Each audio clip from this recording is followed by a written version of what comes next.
Hello students, जैसा कि आप देख रहे हैं टर्म्स ऑफ ट्रेड व्यापार की शर्तों की ये अपनी नेक्स्ट क्लास है और इसी पीपीटी की कुछ स्लाइड्स पर हम चर्चा कर चुके हैं। मैंने कहा था मैं पीडीएफ भी आपको डाल दूंगी, तो एक पीडीएफ मैंने आपको डाला था जिसमें कॉन्सेप्ट्स ऑफ टीओटीज भी दिए हुए थे कि भाई टर्म्स ऑफ ट्रेड के कितने प्रकार होते हैं। शुद्ध टर्म्स ऑफ ट्रेड होती है, सकल टर्म्स ऑफ ट्रेड होती है, एकल घटकीय टर्म्स ऑफ ट्रेड होती है, आय आय टर्म्स ऑफ ट्रेड होती है। तो इस तरीके से आप अपने नोट्स बनाना शुरू कीजिए। सेकंड पार्ट की फोटोकॉपी मैं आज डाल दूंगी आपको, जो बच गया है।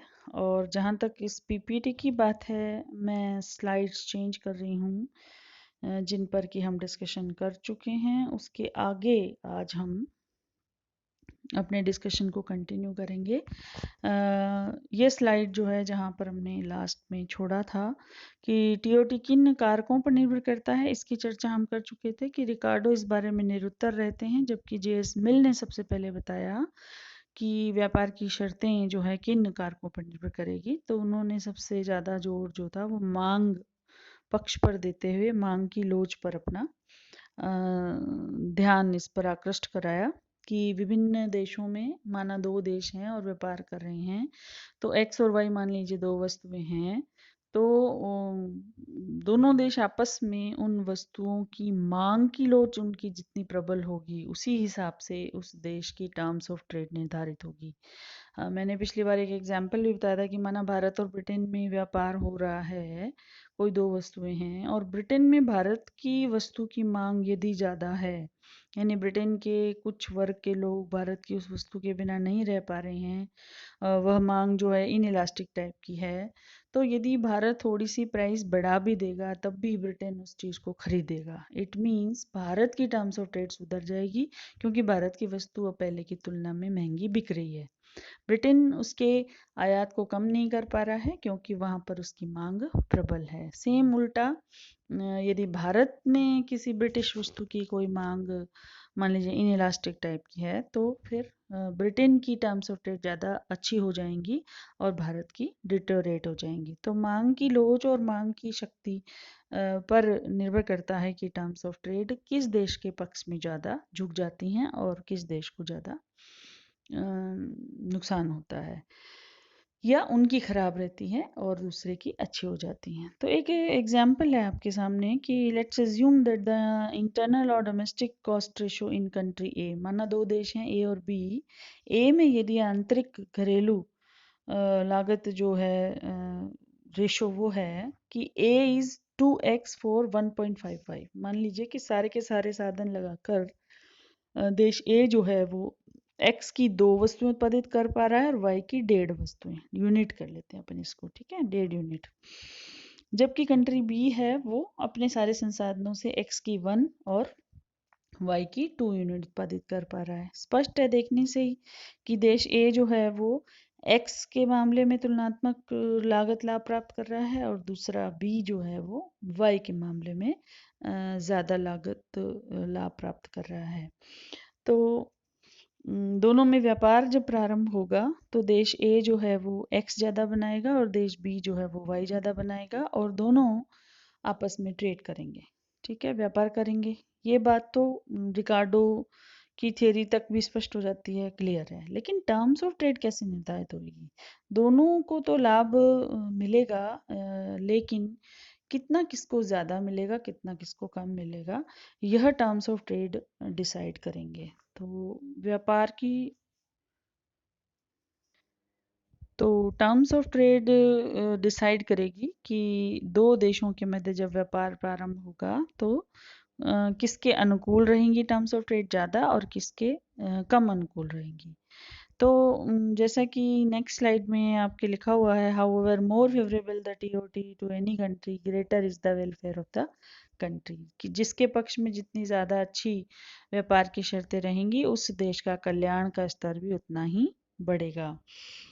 यदि आयात पर किसी देश ने टैरिफ लगाया है ना, इम्पोर्ट ड्यूटी लगाई है, तो हो सकता है कि उसके आयात कम हो जाएं और उसकी जो टीओटीज है वो सुधर जाएं, लेकिन यदि टैरिफ रेट जो है इष्टतम टैरिफ रेट से अधिक है तो व्यापार से लाभ तो हो, मतलब टर्म्स ऑफ ट्रेड तो पक्ष में हो सकते हैं, लेकिन उस देश के व्यापार से लाभ कम हो सकते हैं, क्योंकि यदि सामान घर में कम हम मंगाएंगे बाहर से तो लोगों को भी वो उपभोग करने के लिए कम अवेलेबल होंगे, तो उनका उपभोग का स्तर गिरेगा। तो हमने हमारे इकोनॉमिक्स में हम ये कहते हैं अंतर्राष्ट्रीय शास्त्र के संदर्भ में कि गेन्स फ्रॉम ट्रेड इससे घट जाते हैं। जबकि व्यापार शर्तें अनुकूल हो सकती है क्योंकि आपका इंपोर्ट बिल जो है वो अब घट जाता है। तो इस प्रकार एक अनुकूल टीओटी आवश्यक रूप से किसी राष्ट्र के कल्याण में वृद्धि नहीं करता है, फिर भी टीओटी जो है वो उसकी अनुकूल हो जाती है।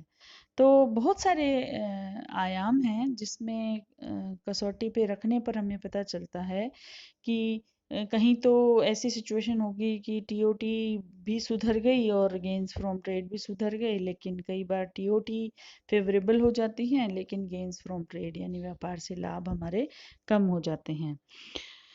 तो जो नेक्स्ट स्लाइड आपकी खुली है वो उसकी सीमाओं को बताती है। टर्म्स ऑफ ट्रेड की सीमाएं। व्यापार की शर्तों का उपयोग सामाजिक कल्याण के पर्याय के रूप में नहीं किया जाना चाहिए, क्योंकि जैसा कि अभी हम चर्चा कर रहे थे कि हो सकता है कि टीओटीज अनुकूल हो जाएं लेकिन गेन्स फ्रॉम ट्रेड कम हो जाएं, जिस वजह से लोगों का कल्याण का स्तर कम हो जाए, क्योंकि यदि हम आयात बिल को घटाने की कोशिश करते हैं तो आयातित सामान का वॉल्यूम भी घट जाता है, जिससे हमारे देश के लोगों को वह वस्तुएं उपभोग के लिए मुहैया नहीं होती या महंगी मुहैया होती है। इस वजह से उनका कल्याण का स्तर गिर सकता है। तो टीओटी अनुकूल होने पर भी गेन्स फ्रॉम ट्रेड जो है वो हमारे कम हो जाते हैं या हमारे प्रतिकूल हो जाते हैं। तो व्यापार की गणना की जो शर्तें हैं हमें देश के निर्यात की मात्रा में के बारे में ही नहीं बताती है, केवल देशों के बीच सापेक्ष परिवर्तन को बताती हैं। किसी देश की सामाजिक उपयोगिता कैसे बदलती है यह समझने के लिए व्यापार की मात्रा में परिवर्तन, उसकी उत्पादकता और संसाधन एलोकेशन जो रिसोर्स एलोकेशन है उसमें परिवर्तन और पूंजी प्रवाह में परिवर्तन पर विचार करना आवश्यक है।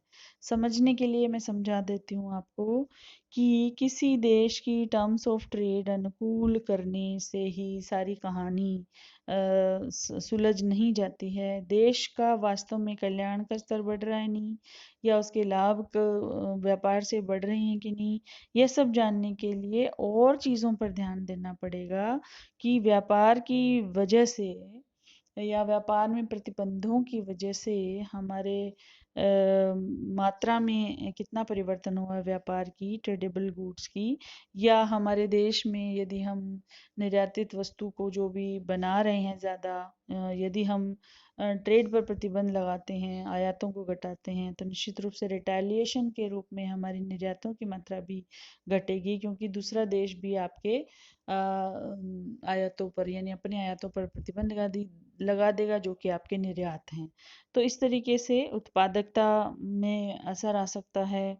रिसोर्सेज का एलोगेशन जो है वो अनुकूल की बजाय प्रतिकूल हो सकता है। हमें दबाव में मान लीजिए कोई ऐसी चीज़ें बनानी पड़ जाए जिसकी कॉस्ट हमारे यहाँ ज़्यादा आ रही हैं, व्यापार कम करने के चक्कर में हम अब बाहर से वो नहीं मंगा पा रहे हैं, तो निश्चित रूप से रिसोर्स एलोकेशन अफेक्ट होगा और उत्पादकता भी अफेक्ट होगी। तो इस तरीके से टर्म्स ऑफ ट्रेड की ये सीमाएं हैं, जहां हम एक और अपनी टर्म्स ऑफ ट्रेड को पक्ष में करने चलते हैं लेकिन गेन्स फ्रॉम ट्रेड को हम खो देते हैं। तो एक प्रकार से आलोचक कहते हैं कि टर्म्स ऑफ ट्रेड एक सही आईना नहीं है किसी भी देश की व्यापार स्थिति को स्पष्ट करने का, उसके लिए अन्य चीज़ों पर भी ध्यान देना पड़ता है। नेक्स्ट जो स्लाइड आपके सामने खुली है वो इंग्लिश में भी है। मैंने कोशिश की है इस पीपीटी में कि इंग्लिश मीडियम के बच्चों को भी अलग से मिल जाए लिखने के लिए, और नीचे हिंदी भी उसकी की है। तो इंग्लिश टू हिंदी करने में जो सिस्टम एरर है वो आ ही जाते हैं। तो मैं आपको समझा देती हूँ, तो मेरे ख्याल से आपको समझ आ रहा होगा। लिखा है किसी देश से निर्यात की कीमत उसकी मुद्रा के मूल्य से बहुत अधिक प्रभावित हो सकती है, जो बदले में उस देश में ब्याज दरों से प्रभावित हो सकती है। जैसे आज के समय में विनिमय दरें जब तय होती हैं, तो जैसे $1 में मान लीजिए 80 रुपीज़ आ रहे हैं और कल 81 हो गए, या 2 दिन बाद 82 हो गए, या 4 महीने पहले मान लीजिए 72 थे। तो ये इतना फ्लक्चुएशंस आता है डिमांड और सप्लाई के, फॉरेन मनी की, क्योंकि डॉलर एक ऐसी मुद्रा है जिसमें सभी भुगतान प्राप्त करना चाहते हैं और सबके लिए वो एक हॉट मनी है। विनिमय में सबसे ज़्यादा पसंदीदा US डॉलर मुद्रा है। तो यदि इस तरह की विनिमय दरें होती हैं और किसी की मांग ज़्यादा है और किसी की बिल्कुल ही नहीं है, भारतीय रुपये जैसा अंतर्राष्ट्रीय बाजार में मान लीजिए कोई उसमें कोई भुगतान लेना ही नहीं चाहता है, उसकी कोई मांग ही नहीं है, तो ब्याज की दरें यदि इंटरनल कोई देश बढ़ा देता है, तो विदेशी मुद्रा उस देश में ज़्यादा प्रवाहित होने लगती है ब्याज कमाने के लालच में। तो इस तरीके से विनिमय दरों से मुद्राओं, जो विदेशी मुद्राएं हैं, उनकी मांग और पूर्ति की जो सिचुएशंस है वो भी काफ़ी प्रभावित होती है। इससे व्यापार प्रभावित होता है ना। विनिमय दरों से फिर दो देशों के व्यापार भी प्रभावित होते हैं।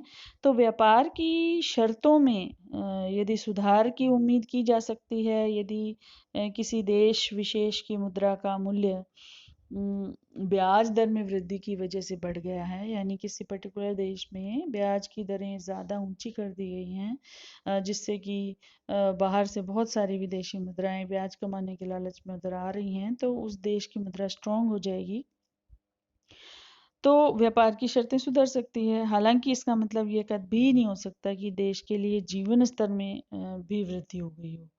ठीक है। तो व्यापार की शर्तें बिल्कुल ही एक अलग दर्पण है किसी देश के अंतर्राष्ट्रीय व्यापार को स्पष्ट करने के बारे में, जबकि उसी देश का कल्याण का स्तर, उस देश के संसाधनों की उत्पादकता का स्तर, उस देश में संसाधन आवंटन का स्तर, यह सब वो तथ्य हैं जो कि उस देश के गेन्स फ्रॉम ट्रेड को बताते हैं। तो इस प्रकार से टर्म्स ऑफ ट्रेड का जो थ्योरेटिकल पार्ट है वो आपका यहीं समाप्त होता है, और जो पीडीएफ में आपको डाली है या डालने वाली हूँ, तथ्यात्मक रूप से परीक्षा की दृष्टि से टाइप्स ऑफ और concepts of terms of trade पे आता है क्वेश्चन। तो वो पीडीएफ आपके लिए बहुत ज़्यादा महत्वपूर्ण रहेगी, जिसमें आपको फॉर्मूलाज याद करने पड़ेंगे। ठीक है। और उसी रूप में आपको अपने नोट्स बनाने पड़ेंगे। तो मैं आपको नेक्स्ट पार्ट 2 पीडीएफ भी आज भेज दूंगी। उसके बाद ऑफर कर्स के द्वारा प्रेजेंटेशन करके हम जो है वो व्यापार की शर्तों को प्रभावित करने वाले तत्वों की व्याख्या कर सकते हैं, जिसपे एक अलग क्वेश्चन आ सकता है। तो वो हम बाद में डिस्कशन करेंगे। अभी हाल फिलहाल के लिए आपका ये चैप्टर ख़त्म हो रहा है, और कोई किसी की क्वेरी है तो आप पूछ सकते हैं व्हाट्सएप ग्रुप पे। अपनी पढ़ाई